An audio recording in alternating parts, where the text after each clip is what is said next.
Հենց այսպես առանց թեթևեթանքի եւ հատկապես հրավերի իրավապահ մարմինները ներխուժեցին զանգերի կենտրոն։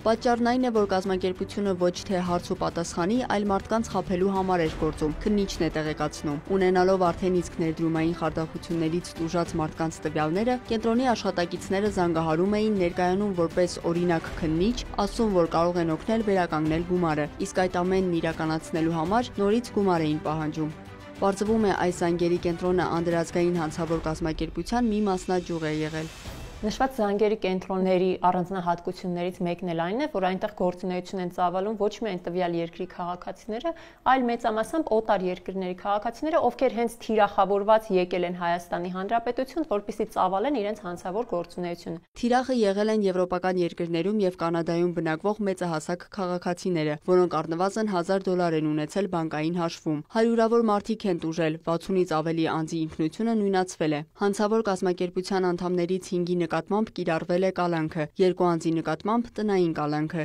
իսկ 4-ը հասցրել են փախուստի դիմել։ Նրանց նկատմամբ հայտարարված է միջազգային հետախուզում։ Ճիշտ է, այս զանգերի կենտրոնի գործունեությունից չեն տուժել Հայաստանի Հանրապետության քաղաքացիները, քանի որ վերջինս տեղակայված էր հենց Հայաստանի Հանրապետությունում, սակայն Հայաստանի Հանրապետության քաղաքացիները դառնում են զոհ այլ երկրներից գործող զանգերի կենտրոնների կողմից, ովքեր որ թիրախավորում են Հայաստանի Հանրապետության քաղաքացիներին։ Քննիչը նշում է, այդ դեպքերով կան քրեական վարույթներ, որոնցով ընթանում է նախաքննություն։ Եթե բանկերում տոկոսը լավագույն դեպքում 8-9% է, որ գումարներ դնեք, եւ մեկը ձեզ խոստանում է 50 կամ 100% եկամուտ, բնական է, որ դուք պիտի միանգամից կասկածեք, որ այստեղ մի բան այն չէ։ Մեդիա փորձագետը նշում է, ներդրում կատարելու համար համապատասխան ընկերությունների վերաբերյալ տեղեկատվությունը պետք է որոնել կենտրոնական բանկի կայքեջում։ Կամ այցելելով կենտրոնական բանկ, փորձելով այնտեղից ինչ-որ պարզաբանումներ ստանալ։